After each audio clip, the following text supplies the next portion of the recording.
Eh bien, bonjour à tous et bienvenue dans cette nouvelle émission de Point de Match sur Twitch, le 4e tiers.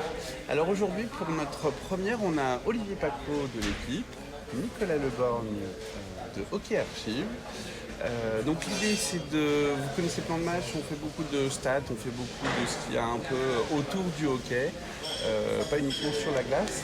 Et pour ces championnats du monde, notre premier invité, c'est Pierre-Édouard Bellemare. Merci Pierre-Édouard d'être avec nous aujourd'hui. J'ai envie de te poser la première question, c'est ça fait quoi de revenir en équipe de France? Ça fait plaisir. Ça faisait un petit bout de temps, mis à part la qualif olympique, à la fin d'un été.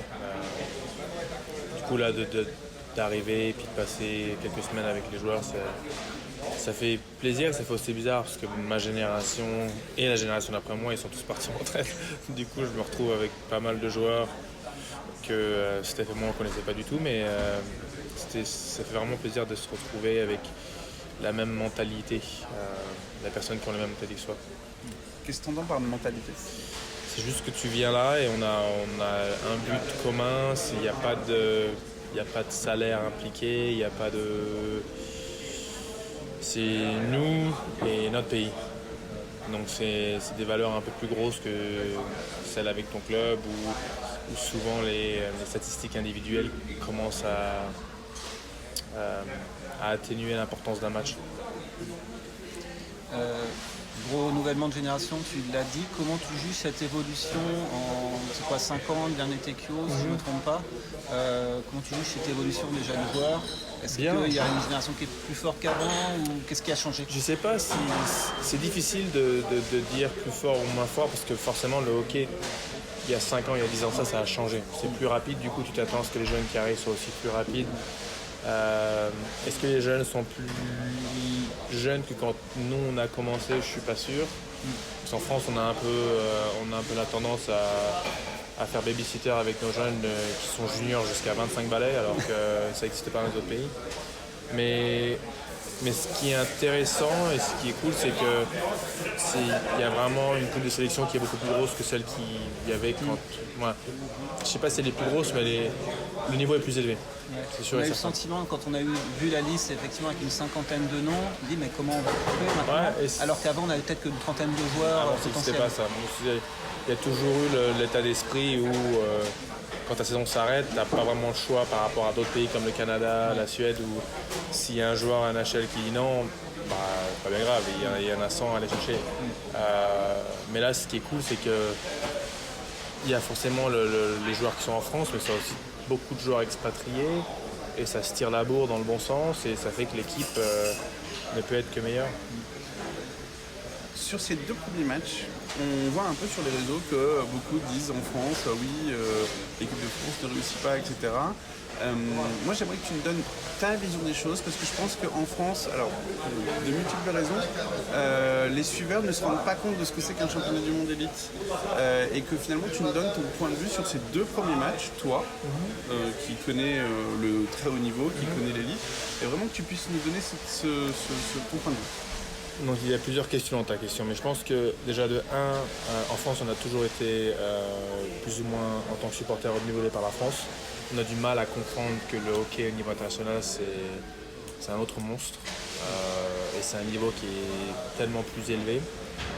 Et les 2 premiers matchs, on joue des nations qui font partie on va l'appeler le ventre du monde. Et le ventre du monde, on en fait partie. Et c'est plus aussi écarté que ça l'était à l'époque où tu avais vraiment, comme il y a 10 ans de ça, où le Kazakhstan c'était une équipe qui était bien plus forte que nous et quand on les battait c'était vraiment à la cagoule et c'est plus comme ça. Maintenant nous on s'est retrouvés à remonter ce niveau-là et la plus grosse différence c'est que on était habitués à jouer en mode tu attends, t'as une contre-attaque et tu pars. Là maintenant on se retrouve à jouer avec le palais contre une nation comme le Kazakhstan et eux ils se retrouvent à attendre nos erreurs. Et je suis pas sûr qu'on soit à ce niveau-là encore où on peut se permettre d'être avec le palais autant de temps que ça parce que je pense pas que notre créativité Et notre habitude est qu'on sait jouer à ce niveau-là avec le palais aussi. Ça a toujours été, les matchs comme ça, c'est un peu à double tranchant parce que tu te retrouves à avoir beaucoup de palais, mais tu te retrouves aussi à être un peu moins agressif, à aller moins à la cage, alors que le match comme hier, où là on se retrouve à être la petite nation, du coup d'un seul coup il y a un mode d'urgence et ça se voit tout de suite sur notre niveau de jeu. Donc 2 matchs vraiment différents dus à ce que nous on a produit, mais 2 matchs qui représentent bien aussi la façon dont les équipes sont dans le ventre du monde maintenant jouent. Si tu te retrouves à être la petite équipe, tu vas te retrouver à être un peu plus passif et à attendre et dès que tu es une contre-attaque, il faut que tu la mettes dedans parce que c'est peut-être la chance du match. Si tu es l'équipe qui est au-dessus, il faut à tout prix que tu sois agressif et que tu gardes une mentalité de petite équipe, c'est-à-dire que quand tu as une chance, c'est l'instinct de tueur. Apprendre à gagner tout simplement, d'une certaine manière. Ouais, et c'est les bonnes équipes trouvent un moyen de gagner, les mauvaises équipes trouvent un moyen de perdre. Et on dit ça en permanence, mais tu regardes le match de la Pologne contre la Lettonie, la Pologne est forcément la petite équipe, sauf qu'ils se retrouvent à aller jusqu'aux prolongations dans un match qui est totalement différent que celui que nous on a joué hier, sauf qu'ils ont mis 4 shoots à la cage, 4 fautes à des joueurs qui essaient d'aller à la cage alors qu'il y a vraiment zéro chance que ce palais rentre, à moins qu'ils soient touchés par un propre joueur. Et c'est ce qui s'est passé, et c'est peut-être ça qu'il faut que nous on apprenne à faire contre des équipes qui sont supposément un peu moins bonnes que nous, qu'on ait la même agressivité et qu'on ait toujours quelqu'un devant la cage et qu'on mette du palais à la cage. Plus d'audace dans les choix de tir, peut-être plus de spontanéité aussi. Plus d'égoïsme. Ouais, Plus d'égoïsme. Je pense que quand tu te retrouves à avoir le palais pendant longtemps, et que tu as des lignes avant toi qui font action après action après action, tu te retrouves à te dire je vais peut-être trouver un jeu qui est un peu mieux. Alors que des fois, la première idée, la première intention que tu aurais eue, ça est souvent la bonne. Qui dit Pierre de Rubenbach dit NHL. Je crois que Olivier, tu avais des questions. Oui, parce que la NHL, c'est quand même la ligue la plus prestigieuse du monde. Question toute simple pour commencer, quel bilan tu tires de la saison que tu as fait avec le Seattle Kraken? Saison compliquée, parce que sans partir sur c'est la faute de qui, c'est la faute de... moi j'ai décidé d'aller à Seattle parce que il y avait un plan, une 4e ligne, un rôle. Et en fait, à la fin de l'été, on n'a pas signé vraiment les joueurs qu'on aurait dû signer. Du coup, on s'est retrouvé vraiment avec un joueur de 4e ligne et puis le reste, c'est des joueurs de 2e, 3e ligne qui ne sont pas habitués à faire ce rôle-là. Du coup, dès le départ, c'est pas la même dynamique que tu devrais avoir sur une 4e ligne où c'est un jeu de forecheck, c'est un jeu de 0-0, c'est un jeu où tu tues le temps contre les grosses lignes et puis si tu te retrouves à avoir un shift en zone offensive, c'est très bien. À la place, c'était on est en zone défensive, on ne fait pas spécialement confiance aux ailiers, du coup on ne va pas mettre cette ligne-là, tu te retrouves à jouer beaucoup moins. Et une fois que l'équipe a commencé à pas produire autant qu'elle avait produit l'année d'avant, on s'est retrouvé un peu à chercher qu'est-ce qui se passe, pourquoi on ne marque pas, et plus ou moins aller chercher la faute à des joueurs qui à la base n'étaient pas venus pour ce rôle-là. Donc ça a été un peu compliqué là-dessus. J'ai mis du temps à me mettre dans cet esprit-là, à produire plus, vu que c'est pas un rôle qui m'a été demandé depuis longtemps. Et malheureusement, quand ça a commencé à éclater, je me suis cassé la jambe. Et c'était une blessure qui a été un peu pas connue, mais bon, malheureusement, ça m'a pris 8 à 10 semaines pour pouvoir repatiner correctement. Et à ce moment-là, il nous restait, je crois, 6 matchs avant qu'on soit sorti des playoffs. Donc c'était 6 matchs très importants. On n'a pas gagné assez. Et quand on s'est fait sortir, là je savais très bien que ça allait se retrouver à... Nous les clubs de 4 amis, on allait certainement se faire mettre de côté pour faire venir les jeunes. C'est le truc habituel. Ça ne m'est pas arrivé sur un cas parce que j'ai toujours choisi des équipes. J'ai toujours la chance d'être recherché par des équipes qui voulaient aller jusqu'au bout. Du coup, c'était les playoffs, c'était le minimum. Ça faisait longtemps que question se passait comme ça, mais Justement, tu parles des différentes équipes pour lesquelles tu as joué. Quel regard tu as sur ta carrière? 700 matchs de NHL, c'est extraordinaire, surtout pour un joueur européen. 5 équipes différentes, c'est quoi les moments les plus marquants en ces 10 années Après, il y a chaque année, tu as des situations qui sont importantes. Moi, là, ma deuxième année à Tampa, je me fais opérer le lendemain de la finale. Et puis après, je suis parti ça a pris 16 mois avant que je me ressente normal. Donc, ça, c'est un moment qui était incroyable. Le fait qu'on te dise c'est pas possible et que tu arrives à rechanger ta façon de faire, rechanger ta façon de manger, tout pour réparer les choses qu'on dit qui sont pas réparables. Donc, ça, c'est un grand moment. Mais après, forcément, la première année à Vegas, c'était incroyable. La première année à Philly, forcément, moi qui arrive en tant que Français, où c'est pas quelque chose de normal de prendre une place directement dans l'équipe, après de jouer 81 matchs, c'est pas habituel. Chaque année Colorado, le fait de gagner la ligue et d'aller jusqu'en playoff, la bulle de hockey, moi, chaque année j'ai eu la chance d'avoir, comme on dit, une carotte qui était de plus en plus grosse chaque année pour moi, pour l'été, pour travailler comme un malade. Donc, de toutes ces équipes, dans l'environnement, laquelle t'as préférée? Encore une fois, c'est difficile à dire, mais Philly, on était juste moi et ma femme, du coup c'était une ville qui était assez parfaite pour nous. Ville de l'amour. Pardon? Ville de l'amour. Ouais. Et du coup, après on est parti à Vegas, et puis on a eu notre premier enfant là-bas, et tu te retrouves à aller jusqu'à la finale de Coupe Stanley pour la première fois, et à comprendre ce que c'est les playoffs, t'as l'addiction des playoffs, du coup tu sais si ça vient de Vegas. Après, tu pars de Vegas, tu te dis je suis pas sûr de trouver l'équipe, et puis il y a 10 équipes qui viennent, et sur les 10, il y en a 8, c'est le top. Donc tu te dis, en fait j'ai peut-être une valeur malgré mon rôle, Du coup en fait il faut vraiment que je m'impose encore plus dans mon rôle, que je sois encore plus moi-même. Puis tu fais 2 ans au Colorado où ça se passe plutôt bien, et tu te dis on va voir ce qui va se passer. Et là, j'en ai mis, il y en a 12 qui viennent. Et je me dis, qu'est-ce que j'ai fait, qu'est-ce qui se passe? On décide de partir avec Tampa, où des journées off, c'est sur la plage. Donc la vie familiale, elle est incroyable. Ouais, et puis là, on part à Seattle, où c'est une ville où il pleut beaucoup. Donc on se dit, ça va être difficile, mais on trouve une école française, et mes enfants adorent l'école française. Du coup, pour nous, la vie familiale, elle est incroyable.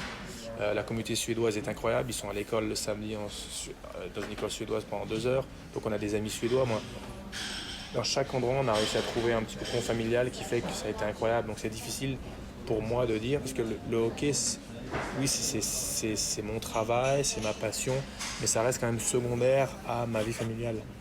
Et dans chaque endroit où j'ai été, Philly juste avec ma femme, Vegas mon premier enfant, Denver mon deuxième enfant, Tampa, la vie familiale incroyable à la plage, les vacances plus ou moins, et Seattle, mes enfants qui trouvent leurs premiers meilleurs amis.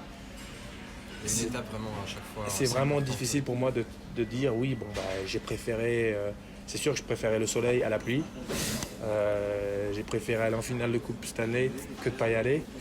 Donc ça, c'est des trucs qui sont plus individuels, mais au niveau familial, je pense que ma femme, elle va dire, moi je préfère Vegas, parce que c'est là où on est notre premier enfant. Moi je vais dire ça va être Tampa parce qu'on était à la plage le week-end. Moi, c'est quoi le joueur le plus fort avec qui tu as joué? je pense que c'est McKinnon. Ouais. Pour moi c'est le meilleur joueur. Parce que... le plus complet ou voilà. Par rapport à un toucher Voilà, par voilà, exemple? c'est parce que au moment où lui il a commencé à être le meilleur, tu avais Crosby et puis tu avais McDavid. McDavid, c'est un joueur à qui ça dérange personne s'il finit en minus. Ouais. Ça dérange personne si c'est pas lui le meilleur défensivement. C'est les clips défensifs de l'équipe, j'imagine, c'est pas lui qu'on montre en clip défensif. Quand je suis arrivé à Colorado, les clips défensifs, les meilleurs clips défensifs, c'était la ligne de McKinnon. Donc oui, c'est McKinnon, Rantanen et Landeskog à l'époque, mais c'était lui qui était en bas doucement, qui venait faire les sorties de zone et qui finissait en breakaway. Donc de niveau complet, pour moi, c'est ça. Après, je suis sûr et certain que McDavid, comme Kucherov et McKinnon, c'est des joueurs qui font des extras.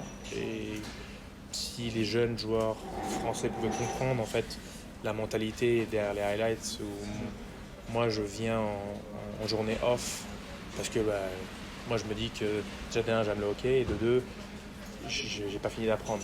Et puis j'arrive, j'ai prévenu la veille, hein, je vais aller sur la glace, je m'équipe et puis il y a McKinnon qui lui sort de la glace.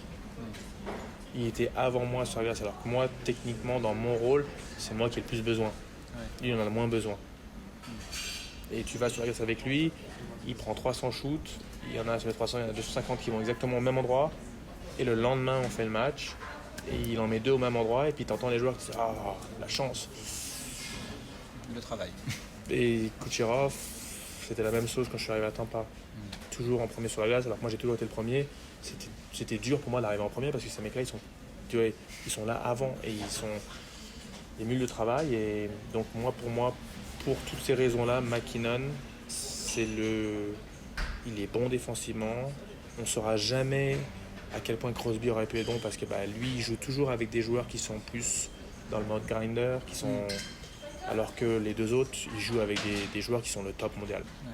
Donc c'est dur de les comparer, je trouve, au niveau purement statistique. Mais je pense que McKinnon, c'est comme McDavid, ils sont tous les deux à un niveau au-dessus niveau physiquement, sauf qu'il y en a un qui doit jouer un match complet, défensif-offensif, il y en a un autre qui c'est plus du 2 tiers, 1 tiers. Ouais. Donc, voilà. Donc ça, c'est justement cette expérience-là, c'est quelque chose que tu peux transmettre justement aux jeunes joueurs qui arrivent en équipe de France, parce qu'on a l'impression, peut-être faussée, qu'il y a parfois un manque d'ambition de ces jeunes bleus. Mhm. On a beaucoup Après, qui c'est s'exportent difficile. pas, ou qui ne prennent pas le risque. C'est difficile parce que toute ma vie, je pense que ça a commencé quand 7 ans, j'ai commencé à 6 ans et demi le hockey. Donc à partir de 7 ans jusqu'à que j'ai mon bac, toutes les années, j'étais en réunion parents-professeurs à la fin de l'année. Votre fils, il faut qu'il redouble. Il a 12, mais une fois qu'il arrête le hockey, ce sera encore mieux. Chaque année. J'avais 1 an d'avance, avec des moyennes de 10-12. On m'a saoulé toute ma vie. J'en veux pas aux professeurs parce que le ratio de hockey, joueurs hockey français qui arrivent à NHL, forcément, ils ont raison. Sauf que je pense que moi, j'ai eu la chance d'avoir une maman qui était très... Là-dessus, c'était non, il va continuer le hockey, et puis on regarde ton année d'avance jusqu'au bac quand on en aura besoin. Elle était vraiment, c'est moi qui décide, c'est pas eux. Et du coup, j'étais supporté par ma maman dans ce sens-là.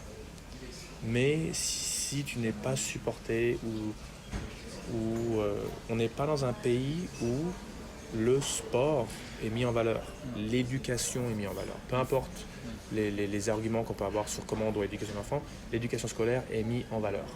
Et si tu fais un sport qui est autre que le sport numéro 1 du pays, il n'y a pas vraiment de structures qui sont faciles pour toi, comme dans d'autres pays, pour réussir à faire ton sport et l'école en même temps. Alors que, même si on essaye, mais quand on part dans d'autres pays, on voit les universités, c'est un monde totalement différent. Et du coup, tu te retrouves à ce que tous les niveaux soient beaucoup plus compétitifs. Alors que là, moi, un jeune joueur français qui a 16 ans, moi, je suis désolé, comparément à un jeune joueur américain qui a 16 ans, où, écoute, va dans la salle de muscu, fais ton truc de 2 heures, c'est bon. Non, nous, c'est, même si tu es en pôle espoir, tu finis l'entraînement, dépêche-toi, il y a école, tu vois, on met pas le sport en général en valeur sociale. Les athlètes qui arrivent, la plupart du temps, c'est licorne. Moi, tu te dis, bon, mais il y a quelque chose de spécial. Ou moi je suis parti j'avais une mentalité grâce à ma soeur qui faisait de la gym. J'ai commencé à m'entraîner à 16 ans plus que tout le monde. Je suis un peu différent, je bois pas l'alcool au passé de mon papa. Et je n'ai jamais été spécialement plus fan que ça des sorties en permanence. Donc ça m'a moi aidé à progresser plus vite, ce qui après a enchaîné mais après c'est un individu, moi c'est pas Stéphane, il est parti, il avait un talent de débile, on est 2 personnes différentes, mais si tu regardes Rousse qui est parti, c'était du travail, moi maintenant tu n'y arrives pas si tu travailles pas. Moi, c'est impossible. Je voulais revenir sur, tu disais, la différence de culture, je pense que c'est important, même si là on est un peu conscient des choses, mais je pense qu'il faut le répéter, et quand ça vient de quelqu'un comme toi, ça marque peut-être plus. Différence en Suède, aux États-Unis on le voit, en Suède c'est pareil, c'est aussi très structuré pour le sport. Ouais. Ouais, après c'est simple, l'école suédoise est totalement différente. Hein. Les enfants de l'âge de mon fils ou même 10, 12, 13, 14, 15 ans, l'école s'arrête à 2 heures et il y a une notion, surtout la Suède, où l'enfant doit être tout seul après 2 heures. Il doit apprendre les choses de la vie qui sont aussi importantes quand il est tout seul avec ses amis que ce qui se passe à l'école. Donc c'est moins... C'est difficile de refaire le monde et de dire les problèmes des uns des autres, les problèmes dans tous les pays, mais moi, le système suédois est beaucoup plus adapté pour le sport et pour même le travail voulu et pas le travail par défaut. Nous, on a tellement de problèmes en France. Moi, à 15 ans, on me demande ce que tu veux faire. On me met dans une voie où, moi, comment tu veux que je sache que j'ai 16 ans? Il y a les filles qui commencent et j'entends parler d'alcool. Et du coup, tu prends une décision, tu prends une voie. Et tu te retrouves à être bloqué dans cette voie-là. Et selon cette voie-là, tu n'as pas le temps pour ta passion. Moi, c'est... On est trop rigide, quoi. Je sais pas si c'est notre origine, mais encore une fois, la Suède, je sais que c'est... T'arrives au collège et déjà, il n'y a pas de discrimination. Dans le sens où moi, j'ai fait S. Moi, je me rappelle que les S de ma classe, tout ce qui était en dessous, tu vois, et il y avait vraiment cette hiérarchie au niveau du lycée. Et puis, une fois qu'ils ont appris que moi, j'étais joueur de hockey, alors là, les joueurs de hockey, quoi, le cave. C'était vraiment le truc où du coup, c'est difficile de juger, mais c'est sûr et certain que dans les autres pays, comme la Suède, leur lycée, il est fait en sorte que ça fonctionne avec le hockey. En bien ou en mal. Hein. Après, c'est sûr qu'il y a des joueurs... Pas tout le monde finit joueur professionnel. Et il y a des joueurs de hockey suédois qui sont arrêtés à 18 ans. Et puis après, ils ont dû retrouver un travail en galère après. On va avoir 2 dernières questions. Alors, peut-être toi, Olivier, et moi, j'en aurai une double après. J'en avais plein en fait. Ah, pardon. Est-ce qu'en France, il n'y a pas, entre guillemets, un blocage culturel avec le hockey sur glace Je pense. qui explique Mais peut-être que ça perce moins que... C'est aussi logique. Moi, pour jouer au foot, tu peux jouer pieds nus avec un ballon, basket pareil. Le hockey, il faut tout un équipement. Et les licences ne sont pas données non plus. Donc, et les heures de glace viennent à coup de lance-pierre. Parce qu'en France, malheureusement, le hockey n'est pas assez connu pour que chaque équipe gagne de l'argent grâce au hockey.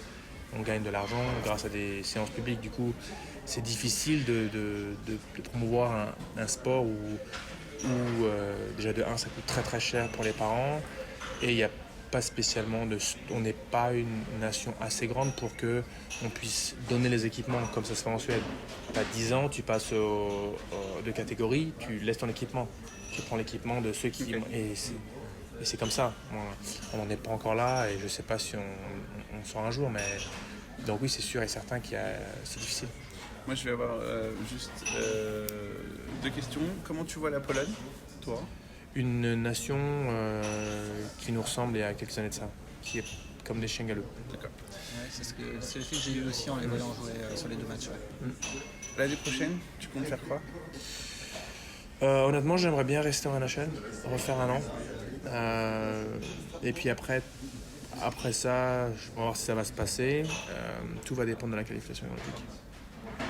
Si on se qualifie pour les JO, dans ce cas-là, il y a 0 chance que je m'arrête de jouer au hockey jusqu'aux JO. J'ai pas attendu 20 quelques années pour ne pas le faire. Mais sinon, malheureusement, dans ce cas-là, ce sera peut-être la fin pour moi.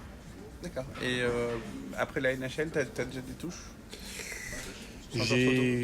C'est tôt, mais moi j'ai eu la chance, vu mon rôle, d'avoir chaque organisation qui m'a demandé pour après. Donc on verra si je me retrouve à rester là-bas ou si ce sera peut-être le temps pour ma femme, elle a attendu pour faire sa carrière, donc elle commence ou puisse bien avancer sa carrière et que moi je sois papa. Retour en Europe peut-être? Pour une dernière année? Peu de chance. Ok. Peu de chance, mais encore une fois, jamais dire jamais. Merci beaucoup, Pierre-Edouard. J'ai le temps. Oh. Ouais, dis-lui de descendre et puis quand il arrive, on change. Moi, je voulais savoir comment tu suivais le hockey français depuis les États-Unis, la Ligue Magnus. Honnêtement, au début, quand je suis parti en Suède, du coup, tu as encore un lien et tu suis, mais après, j'ai joué 8 ans en Suède. Et quand je suis arrivé en NHL, forcément, je suivais la Ligue suédoise plus que la Ligue française. Donc, j'ai pas vraiment je suis certains des joueurs que je connais, mais encore une fois, c'est difficile parce que la plupart des joueurs que je connais, ils ont arrêté. Moi, là, en équipe de France, il n'y a plus que Sach qui a commencé après moi, mais c'est tout, quoi. Les deux survivants du mondial en Chine. Ouais. Notre Les jeunes, époque, ils savent pas tout ça. Une autre époque. Ils sont pas au courant de ça. Est-ce qu'il y a des staffs, des équipes où tu as joué en NHL qui te posent des questions sur les joueurs français ou pas du tout? Malheureusement, c'est tellement pas connu, et la descente qu'il y a eu 2019 a fait mal, parce que du coup, tu as l'impression qu'on est reparti. Quand je suis arrivé aux États-Unis, c'était beaucoup de questions sur est-ce que vous êtes en groupe A. Ouais. Et puis après, il y a eu les quelques chocs où on a battu les équipes qui sont au mondial, et du coup, après ça, tout le monde était au courant. L'équipe de France, c'est dur à jouer. Mais le fait qu'on soit redescendu, il y a eu pas mal de questions après ça pour moi. Et puis il y a eu Covid, la période morte, tout ça, où on est reparti un peu. Vous êtes au mondial 1 ou vous êtes où? Et c'est juste les nations justement du ventre, la Slovaquie, qui eux ils disent non, ils sont saoulants à jouer contre. Où tu vois, c'est les nations qui sont un peu comme nous, elles sont bien au courant d'où on est. Ces joueurs-là en NHL sont bien au courant. Mais le top du top, c'est des trucs qui sont surpris à chaque fois. Alors qu'on était passé un cap. De reconnaissance. Ouais. On a un peu de temps. Ouais. On va essayer de le regagner avec la nouvelle génération qui arrive. Du coup, Je pense que oui, mais les générations qui arrivent font que notre équipe va être encore plus complète. Sauf que ça arrive à tout le monde. et oui, c'est ça. Parce que le hockey maintenant, les réseaux sociaux, les jeunes joueurs peuvent facilement prendre les entraînements de McKinnon et les faire aussi. Donc ça va devenir, il est temps que je m'arrête parce que ça va devenir trop fort. Ça va patiner trop vite. C'est quoi le ressenti quand on est international, on joue en équipe de France, mais on ne peut pas faire le mondial parce qu'on est bloqué par la C'est carrière horrible. NHL peut-être? Comment on vit ça? Ouais, pas facilement. Moi, quand on est descendu, on était en premier tour ou deuxième tour contre San José. Et le dernier chiffre du match 6, je me suis fait éclater le genou. Et du coup, on m'a dit 6 à 8 semaines. Sauf que le match des Angleterre, c'était à 5 semaines. Et ce que les gens ne savent pas, c'est que moi, à la 5e semaine, j'étais sur la glace contre l'avis des médecins, contre la volonté de notre manager, en train d'essayer avec 2 attelles. Et puis c'était impossible. Et du coup, tu repars le lendemain, mais tu fais confiance aussi, parce que l'équipe était bonne, tu fais confiance et tout.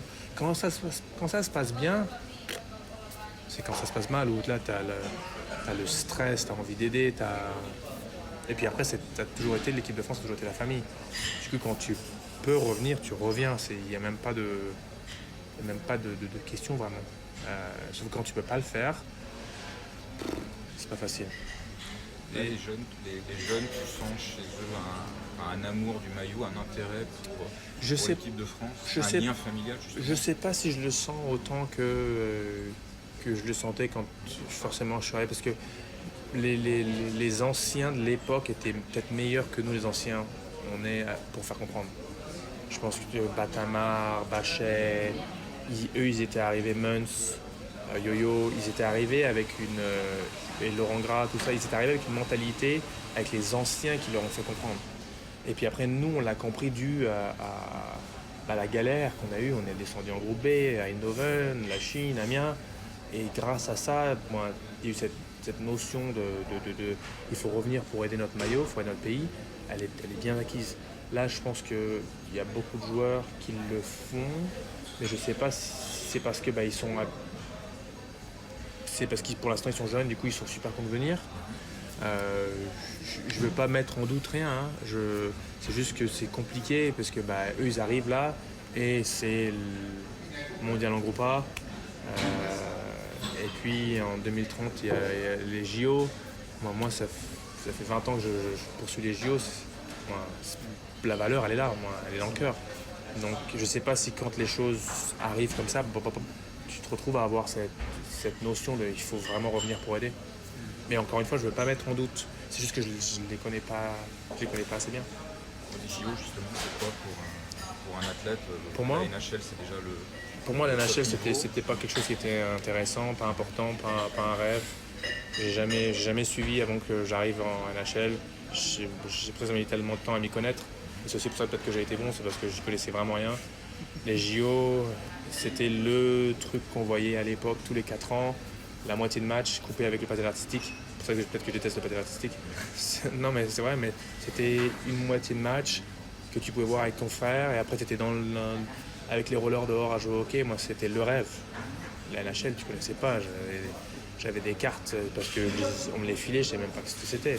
J'ai été champion du monde en 18 ans en division 2, je pensais que j'étais champion du monde. Je savais même pas qu'il y avait des skis au-dessus de nous. Moi j'ai toujours été bon dans ce sens où je suis concentré sur ce que je dois faire aujourd'hui et je pense pas à demain vraiment. Je fais tout ce que j'ai à faire aujourd'hui et ça va m'aider pour demain. Et à cause de ça, j'ai jamais vraiment suivi la NHL. Par contre, les JO, tu les voyais tous les 4 ans. Où ma soeur a fait les JO, mon beau-frère y allait. Moi, c'est des choses où tu te retrouves dans un état d'esprit, dans une compétition où tu as le meilleur des meilleurs de chaque nation, dans chaque sport. On a tous eu la même galère. On a tous, malgré les fédérations, les pays, l'école, le travail, tout le monde là a dû vomir 2-3 fois pour y arriver. Et moi, je trouve qu'il y a un certain respect que quand tu y arrives, pour moi, je trouve que je le mets plus haut qu'à NHL. Et ceux avec qui tu joues en NHL, les Américains, les Canadiens, ils ont le même raisonnement ou c'est Non, complètement c'est complètement... Les JO, ça reste plus haut que le mondial. Mais je pense que nous, vu qu'on vient surtout au hockey, et vu comment la France, on parle des JO et on respecte nos athlètes quand même, malgré qu'on c'est fou, parce que malgré qu'on ne soit pas un pays avec une culture du sport aussi haute que tous les autres pays, notre patriotisme au niveau du sport est quand même énorme. Alors on arrive à récupérer des médailles dans quantité de sports différents. Exactement. Alors, on a l'impression que les athlètes ont zéro moyen pour se préparer. Exactement. C'est un truc de fou, ça. Donc imagine avec le support Ouais. que d'autres athlètes dans d'autres pays ont. Et du coup, je pense que c'est fou parce que malgré tout ça, je trouve que notre amour du maillot, notre respect du maillot français, il est bien plus élevé que ceux des joueurs avec qui j'ai joué, sans les juger trop, sur le maillot américain ou même canadien. Et on voit le même raisonnement dans la Grubauer qui est dans l'hôtel, qui vient de l'Allemagne, Tatar qui est avec moi de la Slovaquie. C'est la même mentalité. Quand on parle ensemble, c'est un peu choquant pour nous quand les joueurs, on leur dit on part au mondial.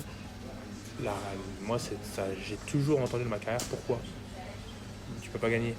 Pourquoi tu y vas? Non mais t'es sérieux? C'est le maillot de la France, moi j'y vais, il n'y a pas de... Sauf que je pense que pour ça, on est assez unique en Europe. Hein. Dans les pays européens, je pense là-dessus, on a un amour de notre pays, un amour de notre maillot qui est respectable et qui est assez incroyable. Ah oui, les Canadiens, les Américains, j'y vais parce que je pense que je vais gagner, mais en gros... C'est juste, honnêtement, moi, après, c'est sûr qu'ils ont un pool de joueurs qui est... Oui. Mais le nombre de fois où j'ai entendu « non, mais j'ai pas envie ». Ça veut dire que le patriotisme qu'on voit notamment aux États-Unis dans la population, il est peut-être pas aussi... Nous, on le voit moins, mais peut-être qu'il est plus puissant dans Je pense les moments... je pense que pour les JO, oui, mais après, ça dépend vraiment des compétitions. Donc pour les JO, oui, mais si ça vient pour un mondial, par exemple, c'est genre... Là, je sais très bien que le manager des Ricains, le manager des Canadiens, ils ont dit si vous venez pas là, il n'y aura pas de JO pour vous. Du coup, c'est pour ça que là, à ce mondial-là, on voit la dose de mecs NHL. Parce qu'il y a un genre d'ultimatum. Ouais. Mais il n'y a pas d'ultimatum. Hein. Moi, je serais revenu, même si on me dit que tu vas pas au JO, c'est pas grave. Hein. Qui va gagner la NHL cette année, d'après toi? J'en ai absolument rien à cirer. Ok, t'as un avis? Non, mais pour moi, une fois que la saison comme ça, Tu regardes plus? non, Vraiment? Ok. ça m'intéresse pas du tout. Tu du tout. regardes un Anciens petit peu comme... coéquipiers qui sont encore en course Non. et tout, même pas. Non, c'était ou moi j'y suis en finale ou non, ou rien d'autre. Ok. Je suis comme ça mentalement. Ok. Donc, C'est une toute dernière question? Justement, les souvenirs des finales, les deux finales NHL que tu as faites, est-ce qu'il reste comme souvenir aujourd'hui incroyable et cruel. C'était des expériences incroyables. C'est une addiction, c'est une drogue. Hein. On va pas se mentir, une fois que tu arrives là, à ce moment-là, tout ce que tu fais après, c'est dans l'état d'esprit où c'est ça que je veux vivre. C'est l'intensité qui... L'intensité, la notion de chaque changement, c'est la vie ou la mort. c'est un truc qui est incroyable, que je souhaite à tous les joueurs dans tous les sports. Cette notion d'adrénaline, c'est quelque chose de magnifique et cruel dans un sens où la petite erreur peut faire descendre le momentum de l'équipe et te faire perdre un match et boum. Et je ne l'ai pas gagné, donc forcément, un autre mot cruel serait difficile. Mais j'ai eu la chance d'y arriver 2 fois en tant que joueur français, alors que j'aurais jamais pensé. J'ai eu la chance de faire partie d'équipes qui viennent me chercher pour ça. Moi là-bas, j'étais parti pour faire quelques mois avant de repartir en Suède. Je ne pensais pas rester, donc voilà. La NHL dans le monde du sport américain, la NFL est très au-dessus, le baseball c'est très important. Actuellement, la NHL aux États-Unis, comment ça représente quoi? C'est numéro 4. Numéro 4, c'est en train de remonter. C'est descendu à un moment donné parce que le basket a pris une grosse valeur par rapport à nous alors qu'on était au même niveau. Mais encore une fois, même là-bas, on a le même problème qu'on a en France. Tu vas en compétition avec des sports qui coûtent quasiment rien. Alors que le nôtre, c'est difficile d'aller chercher les minorités, où il y a beaucoup de personnes. Parce que une paire de patins ou les crosses à 300 balles. Puis moi, quand j'étais jeune, je m'en foutais, j'avais un manche à balai, ça allait très bien. Maintenant, les jeunes, il faut que ce soit la dernière crosse, de Belmar, blablabla. C'est un scandale. Elle coûte de plus en plus cher. Donc c'est le fait que dès que ça devient un peu plus connu, ça permet aux marques de faire monter les prix et en fait, ça fait du mal à notre sport. Donc c'est compliqué. Petite culture hockey à Seattle, à Tampa Bay, où les gens Oui. viennent voir un show, Oui, spectacle. ça la NHL a toujours été là-dessus. Là-dessus, les gens viennent et puis les patinoires sont pleines parce que ils sont plus doués que nous, les Américains, sur le business. Du coup, je viens voir, au lieu d'aller au cinéma, je vais aller voir un match pendant 3 heures. Et ils font en sorte que les gens, ils en aient pour leur argent. Merci en tout cas, Pierre. De rien. Grand merci. C'est un temps très riche, très Très intéressant. intéressant. Merci beaucoup. Merci à vous de me recevoir. Plus. À bientôt. Bonne continuation mondiale. Ouais. Merci Ouais. beaucoup. Merci On se passera en zone mixte. Ouais. Que dire après tout ça? On voulait une discussion et en fait, effectivement, comme tu le disais, Nicolas, on a écouté un peu religieusement. Ouais. On a appris beaucoup de choses. Je ne sais pas ce que vous en avez pensé, mais On a un joueur passionnant. On a la chance pour le hockey sur glace français d'avoir un joueur qui a une carrière extraordinaire, à laquelle lui-même visiblement ne s'attendait pas. Donc c'est que du bonheur à écouter, c'est beaucoup d'histoire. Parce que ça n'a pas forcément été facile pour lui au début, on a un petit peu parlé, il a tout connu, la meilleure équipe française, il a été dans un grand championnat européen, il a été dans ce qui se fait de mieux en hockey sur glace mondiale. Donc, il a trouvé sa place sans être la star de chaque équipe où il est passé en NHL. Donc Et sans en plus vouloir la faire cette place, c'était vraiment. Il l'a faite. Ça s'est fait naturellement. Quoi. Voilà. Donc ça, c'est Et quelque il chose y a de- une aisance à en parler, un naturel, une simplicité qui étonne et qui rend le personnage encore plus appréciable. passionnant et passionné. C'est l'humilité de toute façon qui est liée aussi à son parcours et aux expériences de vie qu'il a eues. Le fait d'arriver en NHL à 29 ans, voilà, c'est un pari presque de se dire bon, on va voir ce que ça donne, etc. Et de se dire qu'il a tenu 10 ans là-bas avec 700 matchs, avec 2 finales de Coupe Stanley. On n'a pas parlé aussi avec lui, mais il a fait cette Coupe du Monde aussi des Nations où il était assistant capitaine de l'équipe Europe. Et on est allé le chercher pour cette équipe-là. Donc ça veut dire que tout le monde reconnaît la valeur du joueur à la fois sur la glace et dans le vestiaire. Et d'avoir un joueur comme ça qui puisse transmettre un message et une histoire de l'équipe de France aux jeunes qui arrivent là, effectivement c'est très important je pense pour garder cette mentalité de se dire le mondial il n'est pas acquis, il faut bosser pour avoir ce qu'on veut, etc. Ouais, franchement, je suis très content qu'on ait pu le recevoir et surtout, il nous a parlé, mais de manière très naturelle, très simple. Oui. Parce qu'on peut avoir aussi des joueurs qui, dans d'autres sports, qui peuvent être un peu comme ça, où voilà, il est quand même, comme tu disais Olivier, il a quand même été, il est encore aujourd'hui dans le meilleur championnat du monde. C'est quand même la star de l'équipe en France. Et on avait préparé pour 20 minutes et il est resté 45 minutes. Donc ça veut dire aussi la générosité du joueur qui a envie de transmettre des choses. Et je peux le remercier pour ça. Et maintenant, il faut qu'on revienne à Ostrava. Ouais, ce que je veux dire, je vais casser un peu l'ambiance. On va lâcher un peu Pierre-Édouard Bellemare. on parle un peu de ce qui s'est passé avant, hier et avant-hier. Les 2 premiers matchs qui ont été chacun avec des résultats un peu opposés, des espérances un peu opposées aussi, vu qu'on comptait à la base éclater le Kazakhstan, perdre contre la Lettonie.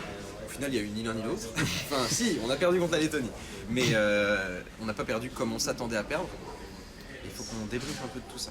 Est-ce qu'on s'est pas vu trop fort peut-être contre le Kazakhstan? Est-ce qu'on s'est pas dit tout de suite on va les battre parce qu'on a des joueurs NHL, enfin un joueur NHL, alors que le Kazakhstan, quand on regarde, il y avait quand même quelques arguments à opposer. L'année dernière, ils avaient quand même signé des victoires. Je pense que ça revient un petit peu à ce qu'a expliqué à un moment Pierre-Edouard, où il disait qu'on avait suffisamment monté le niveau pour se retrouver à devoir faire le jeu. Et on est moins armé pour ça. On a une histoire en équipe de France depuis la dizaine d'années où je participe au mondial. On a eu plutôt, sous l'ère Anderson, une équipe qui était basée sur la contre-attaque. Où on était très rigoureux en défense avec un très bon gardien et on essayait opportuniste de planter une contre-attaque ou une supériorité numérique pour essayer de faire la différence et de gratter des points là où il fallait. Depuis l'arrivée de Philippe Bozon, les résultats sont médiocres, il faut être honnête, mais il y a une volonté de sa part de transformer le style de l'équipe en une équipe plus axée sur la possession, sur la qualité de la relance, le soutien des défenseurs et la vitesse. Et pour le moment, on n'a pas la finition qui récompenserait le travail qu'on a vu contre la Lettonie, même contre le Kazakhstan. Tout n'est pas acheté ça a sur le beaucoup premier match. marqué la finition. D'abord, la concrétisation. Ouais, il y a la concrétisation, mais quand tu parlais de résultats médiocres, je dirais plutôt qu'ils sont dans la lignée et même si ça peut gêner certains, c'est toujours le maintien. Et justement parce qu'on est dans une construction. Sur le Kazakhstan, je pense que ça s'est joué à pas grand-chose, enfin pas grand-chose. Chaque erreur, c'est payé cash. Sans vouloir blâmer, malgré tout, je pense que alors peut-être qu'il n'était pas dans un bon jour, mais la prestation de Sébastien Devenel, 3 buts de l'arrière de la cage, je pense que ça n'a pas rassuré la défense et ça a été compliqué ensuite Ça a changé leur style de jeu, je suis d'accord. Et de courir après le score, parce que typiquement le Kazakhstan, comme la Pologne, comme on l'a vécu avant avec la Hongrie, c'est des équipes qui ont compris que pour nous gêner, il fallait qu'ils nous attendent. Voilà. Ils font ce qu'on faisait avant. Exactement. Et dès qu'ils marquent, après, c'est rideau. Et en termes défensifs... et on tourne dans le vide, on tourne le long des bandes. On se replie devant le gardien, on attend, on fait la tortue, et ça marche. Et puis il y a un gros gardien au niveau du Kazakhstan. Ouais. Il a fait un bon match. Oui. Mais je trouve pas qu'on ait non plus secoué tant que ça. On a un poteau, faut pas l'oublier aussi. On a manqué de chance, clairement. Ça, il y a aussi des facteurs qu'il faut pour gagner un match. Il y a les résultats, il y a la condition physique, il y a le sportif, il y a la qualité individuelle des joueurs, leur créativité. Il y a aussi de la chance. Il y a toujours un facteur chance à prendre en compte. On en a manqué quand même un petit peu contre le Kazakhstan. On en a manqué aussi contre la Lettonie.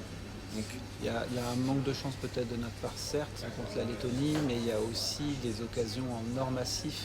Quand on a un breakaway de Kevin Bozon, un breakaway de Stéphane Lacosta en overtime, c'est des occasions qu'on ne doit pas rater. Ouais, et sur ce plan, le match de la Pologne hier contre la Suède est un peu dans cet esprit-là, parce que la Pologne a eu au bas mot 6 breakaways qui n'ont pas marqué.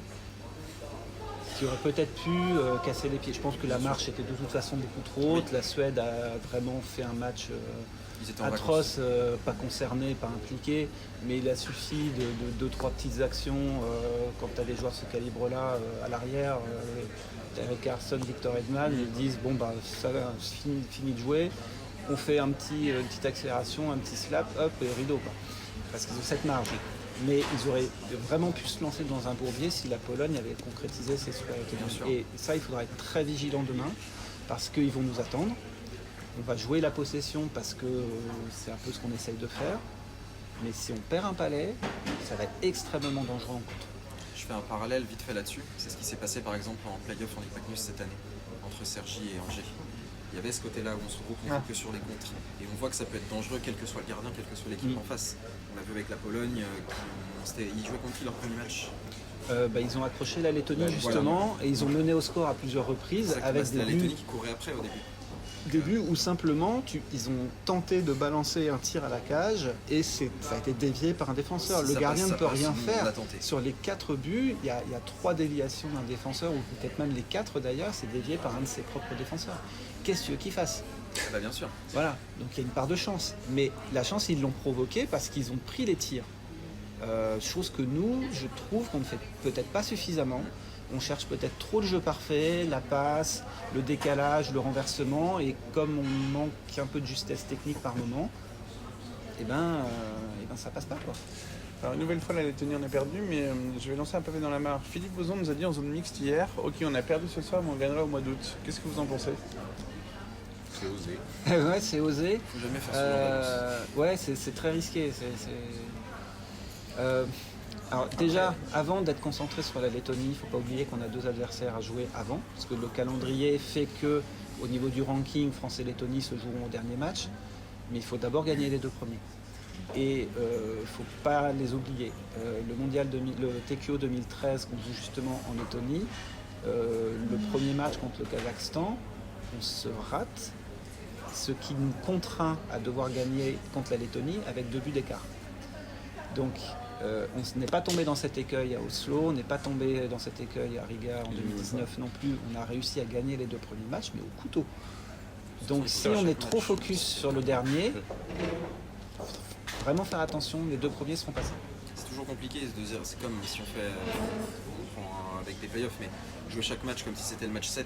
Exactement, surtout sur un TQO. Mais c'est hyper compliqué, Et là, je pense, mentalement. pour avoir assisté justement de faire ça. aux 2 TQO à Riga et celui à Oslo, prendre chaque match comme un match 7, c'est exactement ce qu'il faut faire. Il n'y a que 3 matchs. Je ne sais plus qui le disait hier, peut-être même Pierre d'ailleurs. Il disait c'est 3 fois un match. Et il a raison. Si tu es trop concentré sur l'après, tu risques de te faire piéger. Ouais. Les autres jouent leur JO aussi. Ouais, bien sûr. Nous, c'est le rêve effectivement de toute une génération. Il y a plein de joueurs de grands talents qui n'ont jamais connu les Jeux dans l'équipe de France. Il reste Piet, Sacha, effectivement, qui sont là depuis plus de 10 ans et qui courent après ce rêve depuis des années. Mais les autres pays, c'est pareil. Les autres pays, c'est pareil. Eux aussi, ils courent après un rêve olympique. Les Jeux Olympiques, c'est quand même quelque chose où il n'y a pas d'argent mis en jeu, c'est vraiment que les meilleurs joueurs contre les meilleurs joueurs. Donc je pense qu'il y a un côté très attractif aussi.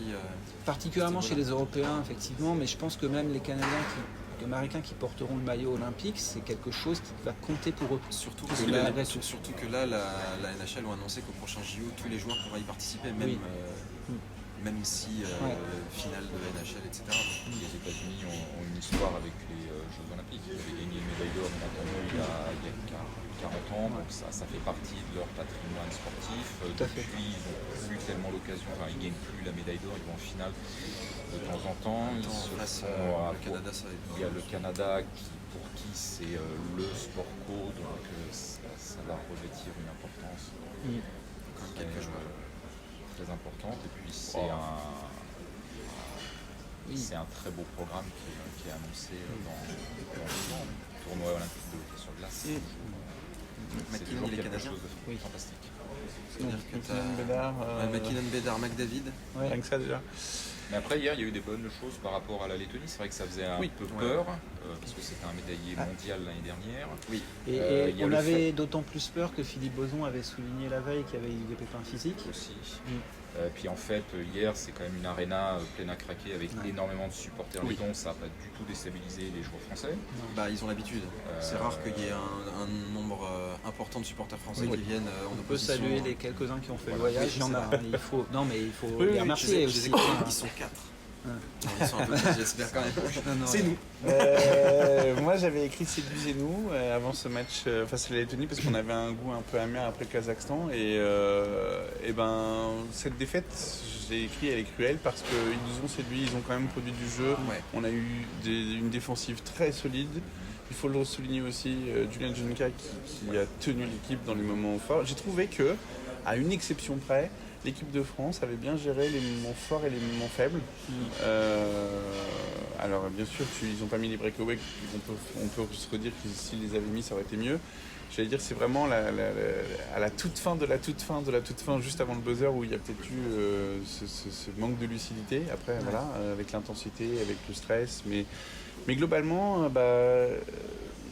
ça fait longtemps qu'on n'a pas eu une équipe de France aussi sexy à 5 contre 5 qui peut bien jouer. Maintenant, le prochain match, c'est la Pologne. Et c'est surtout le match. Là, on n'a pas envie d'une équipe sexy, en fait. On a envie d'une équipe Le efficace. match où il faut même pas qu'il aille en prolongation. Il faut le gagner en temps réglementaire. Et j'irais jusqu'à dire que quels que soient les résultats du week-end, même si on avait gagné, dans tous les cas, il fallait gagner ce match demain. Donc ça ne change rien au discours que tu as à faire aux joueurs. C'est le match à gagner. Parce que même si on avait pris 3 points contre l'un des deux ce week-end, il fallait quand même battre la Pologne pour assurer le maintien. Et que même si on avait pris 6 points, il fallait quand même battre la Pologne pour rêver d'écart. Donc dans tous les cas, ça ne change strictement rien. Il y a plus de pression parce que 4 défaites, on est dans une panade monumentale. Mais on ne va pas imaginer la défaite. Il ne faut pas. Non. Enfin, on n'a pas envie, mais maintenant on sait que l'équipe de France, et moi je sais que l'année dernière sur le match qui était un peu coup près Hongrie, alors le scénario était un peu différent dans ces championnats du monde à Tampere. Je me confonds sur Tampere et Helsinki, mais c'était Tampere l'année dernière. Je sais avoir pu discuter avec certains joueurs qui disaient ouais effectivement peut-être que quand on fait face à des petites équipes, peut-être que mentalement des fois on a un peu du mal. Enfin en tout cas c'est ce que nous on ressentait en tant d'observateurs. Et la Hongrie l'année dernière, en plus aussi portée par de nombreux spectateurs, avait fait le travail alors que sur la glace la France, sur le papier en tout cas, sur la glace méritait mieux et sur le papier était bien mieux. Donc c'est un match important. Je pense que c'est pas forcément ce qu'on voulait parce qu'on aurait aimé être peut-être plus à l'aise avant d'aborder la Pologne. Quand je dis nous observateurs, les joueurs, j'imagine qu'effectivement ils veulent gagner tous leurs matchs. J'espère. Mais voilà. J'ose pas imaginer le contraire. Match important. C'est une équipe qui va être difficile à manœuvrer, la Pologne, parce que défensivement c'est assez rugueux, c'est très physique. Donc, au combat dans les bandes, ils sont bien présents. Et ils sont capables d'aller beaucoup plus vite que je ne pensais sur les contres. Avec un joueur qui va traîner pour couper les passes entre les deux défenseurs et essayer de décoller, donc à l'affût d'un mauvais contrôle de quoi que ce soit. De toute façon, ils savent qu'ils sont on a vu les deux gardiens, on a vu Murray au premier et Zabolotny au deuxième. Donc on ne sait pas qui sera aligné, j'imagine Murray qui est normalement le gardien numéro 1. Il faudra être discipliné, mais ça, j'arrête pas de le dire depuis le début, je crois, sur les supériorités numériques et l'infériorité numérique. C'est ma marotte, semble-t-il. Mais ça ne sera pas simple d'aborder ce match parce que eux aussi ils l'ont entouré en rouge. Eux aussi ils savent qu'ils jouent leur maintien dessus. Ils ont une deuxième chance après, il y aura le Kazakhstan-Pologne, dernière journée bien sûr, mais c'est maintenant quoi. La France va se retrouver dans la situation où, comme dit tout à l'heure, elle n'est pas à l'aise, c'est-à-dire que c'est elle demain qui est favorite et ça se retourne contre elle quand c'est ce genre de scénario, le Kazakhstan cette année, la Hongrie l'année dernière, donc c'est pour moi c'est un peu, enfin j'espère que les joueurs dans leur tête feront la transition et que le contre le rôle d'outsider hier. Que le coaching va aussi permettre de casser ce truc-là, la carapace de tortue. On sait que c'est pas toujours facile, mais la Pologne vont faire exactement pareil que le Kazakhstan. Ils vont défendre, qui sont, comme on disait tout à l'heure, ils sont dans le rôle qu'on avait avant. Ils vont se refermer, ils vont défendre, ils vont partir en contre. On a vu déjà tout le début du mondial que ça peut aller très très vite en contre, qu'ils vont essayer de saisir toutes les opportunités qu'ils ont. Donc c'est quelque chose où il va falloir faire hyper attention parce qu'on peut se faire souiller comme ça. Oui. D'ailleurs, on parlait des gardiens. Qui est-ce que vous voyez vous dans les cages en Je pense qu'il n'y a pas de débat au vu des deux premiers matchs. Alors c'est assez bizarre parce que quand on a eu l'interview de Philippe Bozon juste avant le mondial où pour lui c'était clair, c'était Ilonen et il avait eu des petites critiques un petit peu sur le manque de régularité de Julien Juncker. Et puis, quand on fait les deux interviews, après les deux premiers matchs, on a le sentiment que le choix dans la tête, il est déjà fait par Philippe Bozon. Alors, oui et non. Pourquoi ? Parce qu'effectivement, il y a ce côté où sur les deux matchs, Juncker, mais d'un autre côté, on se rappelle ce qu'a dit Bozon sur le manque de régularité et que Philippe Bozon est quand même quelqu'un qui fonctionne beaucoup à la hiérarchie. Et que le match de demain, c'est la Pologne. et que c'est le match à pas perdre et que peut-être que dans sa psychologie, il a envie de se dire qu'il veut partir avec son gardien numéro 1 qui est Milonen. Constant à la base que ce qu'il pense. Et plus d'expérience Plus d'un match coup C'est près, etc. ça. On a parlé de ça, Ouais, c'est un truc, ce serait pas déconnant, mais C'est ce qui s'est passé l'année dernière. Mais est-ce que c'est la bonne décision? bah, de toute façon, la bonne décision, c'est si on gagne le match. Oui. S'il a C'est mis vrai. Milonen et qu'on gagne, ou si Bielunka et qu'on gagne, c'est qu'il a pris la bonne décision. Si on perd, c'est qu'il a pris la mauvaise. Enfin, c'est facile après coup. Oui, mais là on demande avant. T'en penses quoi? Moi, je mettrais Janka. Au vu du match d'hier, je mettrais Janka parce qu'il est dans le show, quoi. C'est 2 jours après. Je pense qu'il a aussi des arguments. Il fait une saison en Amérique du Nord où, à mon avis, il a pris la bouteille à tous les niveaux. Donc, il Je a l'ai quand même. trouvé plus calme et plus maîtrisé. Ouais. Et plus agressif. Et, Sur le palais, vraiment beaucoup plus de. C'est cohérent. C'est un jeune prometteur qui jouait déjà à Gap. Il a quand même fait des trucs intéressants. Ils sont allés en finale de la Coupe de France. Il a contribué. Donc moi je trouve qu'il a beaucoup d'arguments. Et puis il est dans l'instant présent. Il sort d'une grosse performance hier. Donc pourquoi le changer brusquement? Je pense que ce serait une erreur. Julien Junka qui pourrait d'ailleurs revenir en France. Certaines rumeurs l'annoncent à revenir dans certains clubs en France et plusieurs clubs se sont approchés de lui. On verra. Est-ce que c'est aussi une bonne décision ou pas pour lui dans son développement? Ça, on peut pas le dépend juger. aussi de son choix. Les Français et le développement, les Français et l'étranger, les Ah, risques à oui. prix, c'est des trucs, on verra. Après, le CHL, on sait que c'est un domaine, un milieu, une ligue qui est compliqué. C'est compliqué d'évoluer dedans. C'est pas très stable, les conditions sont pas les meilleures. Les déplacements pour aller d'un match à l'autre, c'est pas la France. Nous, on se plaint des déplacements en bus pour aller de Grenoble à Rouen. Mais en ECHL, c'est un poil plus long. Ouais, un Rouen-Briançon, ça doit bien valoir un déplacement de CHL. Donc, à mon avis, On ne mesure pas la distance entre les régions aux États-Unis. on se rend pas parfois, compte. On se rend pas compte. il y a certaines équipes qui se déplacent en avion, par exemple. Oui. Même en East Coast, il y en a qui se déplacent même en jet et ainsi de suite parce que leur propriétaire est très riche. On se rend pas C'est compte pas le cas qu'on de peut mettre deux ou trois France pour remplir le Texas. Ah oui, oui, ouais. Non, c'est très grand. Lui, il est à Tulsa en plus. Oui, au Texas. Si je ne me trompe pas. Donc c'est vraiment. Pas dans Non, l'Oklahoma. Texas, Oklahoma. Ouais, donc il est Oklahoma. vraiment Bon, c'est loin, à côté. C'est à loin de côté. tous les autres clubs. Quoi. Donc lui, il y a vraiment de la route à chaque fois. Donc les conditions, c'est pas le mieux. Faut voir après ce qui est le mieux pour lui pour son développement, Il est jeune, ce qu'il veut. Moi, je partirais avec Papillon. Je sais que ça n'arrivera pas. Mais pour demain, je partirai avec Papillon. Et pourquoi? Parce que faut un gardien avec du réflexe. Contre une équipe qui joue vite et qui essaie de prendre toutes les opportunités, tu peux moins prévoir où ils vont tirer. Parce que en fait, ça peut. Je pense, moi j'ai ce truc-là de si l'équipe est en dessous, ils vont faire des trucs plus imprévisibles. Parce qu'en fait, ils vont être là en mode un peu désespéré. Ils vont pas avoir forcément de schéma de jeu à respecter, Le plan de match. de plan de match à respecter. Ils vont pas avoir de plan de match. Ils vont juste essayer de tirer à la cage pour que ça puisse rentrer par n'importe quel moyen. Et donc, je me dis, il faut avoir un gars qui puisse en fait se dire, je vais me calquer sur le palais et je vais pas juste me focus sur mon placement fermé. Donc, c'est hyper important. Hein. Surtout qu'aujourd'hui, dans le hockey moderne, c'est encore plus important le placement. On le voit avec les gardiens de NHL où ils prennent que des grands pour fermer encore plus la cage et ainsi de suite. Mais je sais pas, moi je me tends très bien à Quentin Papillon. Ça n'arrivera jamais. Ça Non, n'arrivera bien jamais, sûr. mais Je c'est dis que si intéressant. moi j'étais coach. Pour terminer l'émission, j'avais une dernière question. Non, bah non. Si. Votre avis sur Ostrava? Qu'on rigole un peu. C'est des- J'ai rien vu d'Ostrava. Ah oui, toi, Il va voir Non, Roxana. tu veux parler du Il va tournoi voir Roxana. Tu veux parler du tournoi en Du général tournoi, ou- de Moi, je n'ai l'organisation. vu que Non, mais la de patinoire pour Tiens, l'instant. oui, effectivement. L'éclairage est jaune. Toi, pour toi, ce sera l'organisation. Qu'est-ce que t'en penses? Alors, c'est difficile de juger l'organisation globale puisque je n'ai Oui, vu que la mais- partie média et que, en gros, je ne suis pas sorti de la patinoire pendant 48 heures, à peu de choses près. T'es quand même allé à l'hôtel.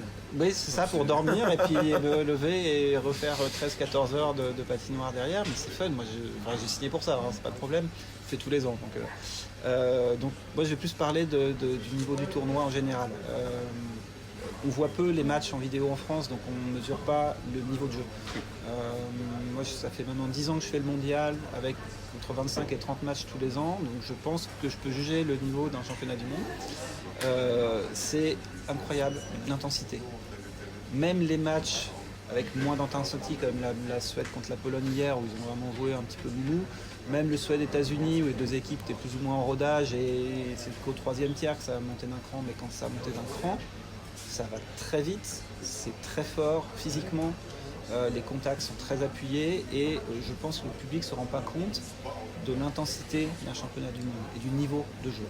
On a cette année dans notre groupe 2 équipes qui sont en termes de qualité au-dessus, c'est les États-Unis et la Suède, parce que c'est supérieur en termes physiques, des gros gabarits avec de la mobilité. Tactiquement, ce sont des équipes qui jouent beaucoup sur le mouvement de leurs défenseurs et du coup avec des renversements de jeu et une précision technique, une qualité des contrôles aussi. Donc ce sont 2 équipes qui sont au-dessus, de toute façon on voit les effectifs, c'est NHL, machin, pas de souci. Derrière, je trouve qu'on a un groupe qui est beaucoup plus homogène que les autres années. Parce qu'entre le 3e et même le 8e, tout le monde peut battre tout le monde. Ni l'Allemagne, ni la Slovaquie, ni la Lettonie, qui sont censés se battre tous les 3 pour les 2 places en quart, ne m'ont montré une supériorité évidente par rapport au Kazakhstan, à la France et même à la Pologne. Du coup, on a beaucoup d'incertitudes pour savoir quelles sont les 2 équipes qui vont suivre les 2 gros poissons en play-off. Et ça, c'est intéressant à voir. Le Lettonie-Pologne, c'était incroyable à voir. Il y avait une ambiance démentielle parce qu'il y avait moitié de Polonais, moitié de Lettons dans les tribunes. C'était un niveau sonore complètement dément et un niveau de jeu avec une énergie et une intensité. C'était un match de play-off, vraiment. Et du coup, je pense que la suite du tournoi va être pareille parce que les équipes seront plus rodées encore et les enjeux vont monter aussi parce que chaque point va encore plus compter dans la course au quart. Je pense qu'on va se régaler sur la semaine.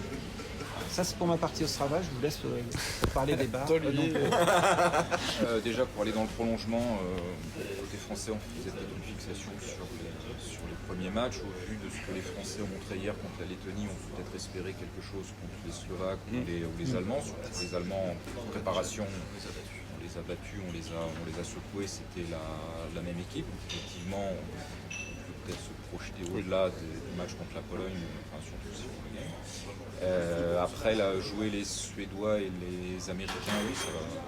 Enfin, pour les Français, ça va être. Pour les jeunes Français, ce sera que du bonus. Et puis voir un peu ce qu'on peut opposer à des vraies machines comme ça. C'est vrai que l'année dernière, il y avait moins de noms de stars NHL qui étaient présents. Alors que là, les Suédois, les Américains, puis dans le pool de Canada, ils ont aussi 4-5 noms qui ressortent. Donc effectivement, comme Nicolas l'a dit, le tournoi est parti sur de très bonnes bases. L'aréna d'Ostrava, elle est magnifique, très lumineuse. On a la chance qu'elle soit pleine à craquer à chaque fois. L'année dernière en Finlande, qui est quand même un autre pays de hockey sur glace, quand c'était pas les Finlandais, il y avait déjà nettement moins de monde et c'était un petit peu dommage. Donc là, les matchs à 12h30, regarde la France-Kazakhstan à samedi à midi, il y a 9000 personnes, c'est plein. Le prix des places déjà est beaucoup moins élevé. Bon, après, il y a aussi les situations géographiques parce que les Slovaques, je pense que Les Slovaques polonais déjà peuvent remplir facilement. Les Lettons, on sait que c'est pas si loin que ça pour eux non plus. Économiquement, c'est hyper important. Ici, tout est beaucoup moins cher. En la Finlande, c'est vraiment un Oui, pays ça, c'est vrai aussi. très cher. Donc, je pense typiquement des Polonais qui touchent le salaire minimum en Pologne. Ici, c'est pas loin de chez eux. Et en plus, c'est pas très cher. Ça va être plus facile de venir ici qu'à Tampere. Oui, c'est vrai. Vous avez fait la partie hockey, moi je vais vous parler de la ville. Ah, moi j'ai pas vu, C'est j'ai rien génial. vu encore, ça fait le touriste. C'est une petite ville, après on le savait, Ostrava c'est une petite ville dans l'est de la République tchèque, je veux dire de la Tchécoslovaquie, mon dieu, ça n'existe plus depuis au moins 35 ans, de la République tchèque. Non mais tout est près et tout est loin à la fois en fait. C'est assez étrange comme sentiment, c'est-à-dire que j'ai l'impression des fois de me sentir comme à Toronto où en fait de notre hôtel qui est un peu excentré, tout est à 10 minutes en voiture, qu'on aille dans le centre-ville d'Ostrava, qu'on aille comme on est là à l'hôtel des Bleus ou à la patinoire, tout est à 10 ou 15 minutes.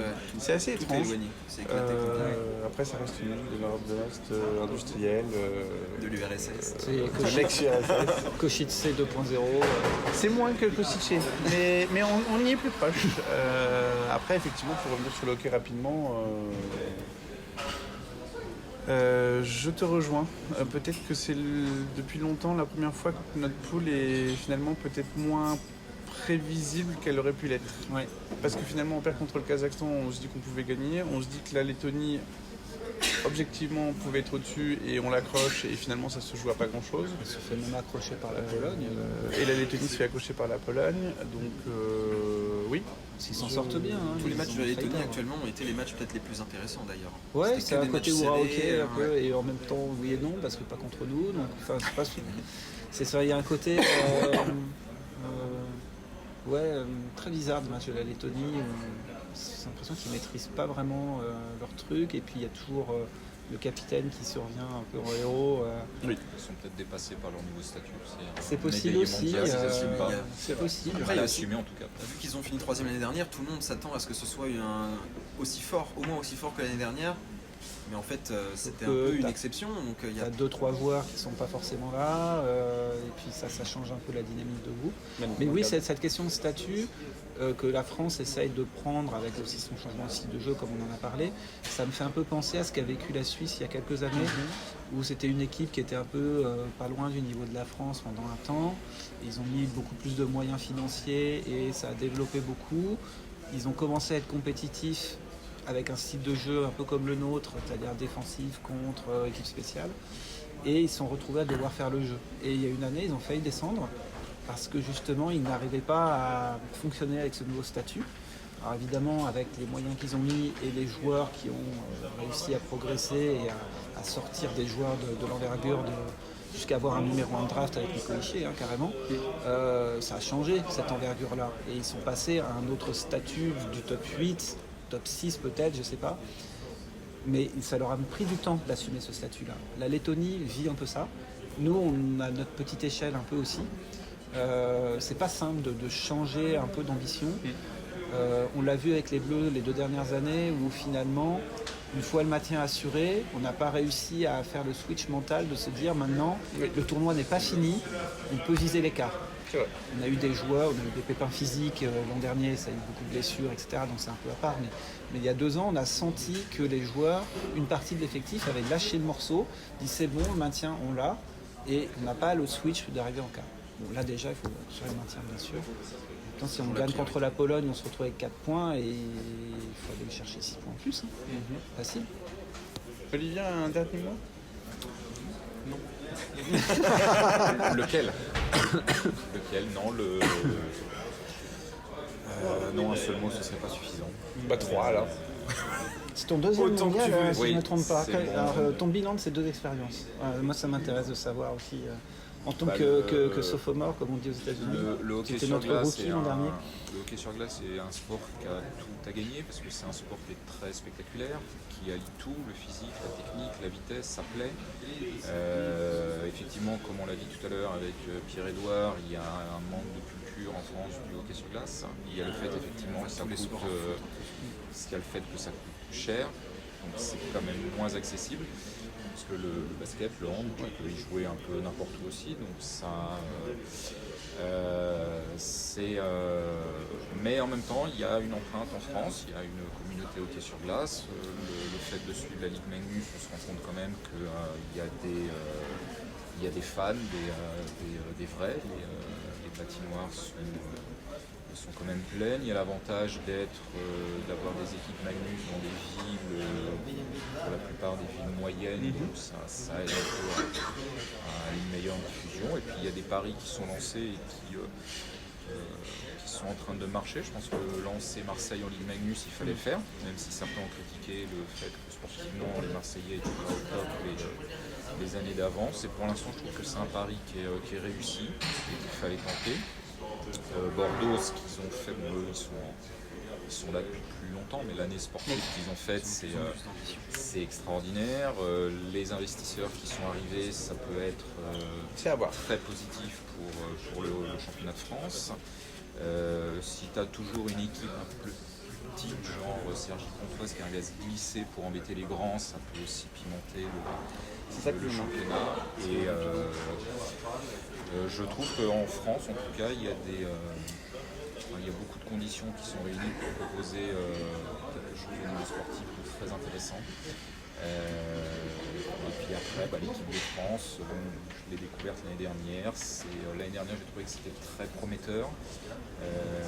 Il y a un réservoir, il y a un potentiel. Après, ça part un peu dans tous les sens avec les blessés, ceux qui ne peuvent pas venir, les jeunes qui certes montent de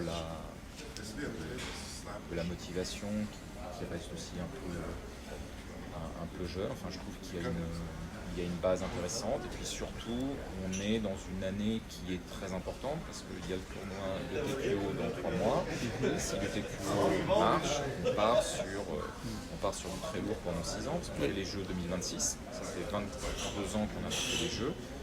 En théorie, on a le mondial 2028 à la maison et les Jeux 2030 aussi, donc on peut... Moi j'ai connu la génération Albertville 92, à un moment donné ça a quand même porté ses fruits pour le hockey sur glace. Ça peut faire une génération ultra gâtée qui va se retrouver à participer à des événements d'anthologie, alors que la précédente qui nous a fait passer tant d'émotions finalement n'a pas réussi. Ils ont eu un point d'orgue quand même, c'est 2017 à Paris, oui. Donc ça c'est quelque chose qui doit être très fort pour eux. Pour le développement du hockey, je pense qu'on a loupé l'après Albertville. La fédération est en train de mettre en place quelque chose qui peut être effectivement quelque chose d'assez lourd entre 2026, 2028, 2030, et quand bien même ce serait 2028-2030, alors on l'espère pas, mais voilà, il y a toujours un risque de ne pas se qualifier pour 2026, ce serait dommage. Et je pense que là, ce rendez-vous-là, il ne faut pas le louper pour le hockey. Tim, tu veux nous dire quelque chose? Non. Non? Un dernier mot? Oui. On se retrouve dans 2 jours avec Victor Edman et Rasmus Dahlin Et Peter Forsberg. Pour la prochaine émission du 4e Qui tiers était dans le match. Ouais, c'est le première. J'espère que ça vous a plu. C'était plutôt intéressant. On a eu un très bon invité. Le deuxième, on a l'impression. Ouais. Le deuxième, La on aura barre est la haute, pression. là, maintenant, hein, c'est Et le deuxième, ce sera soit non pas Edman, non pas Ça, faut pas le dire. des joueurs comme ça, mais on va Ce plus sera Nikita Kucherov qui va revenir exprès. Non. Qui va venir au mondial pour nous. Non, mais on va avoir quelqu'un de la fédération française, on n'en dit pas plus. En tout cas, on espère que ça vous a plu et on vous retrouve très vite sur tous nos réseaux. Merci à tous À et la à très vite. prochaine. À la prochaine.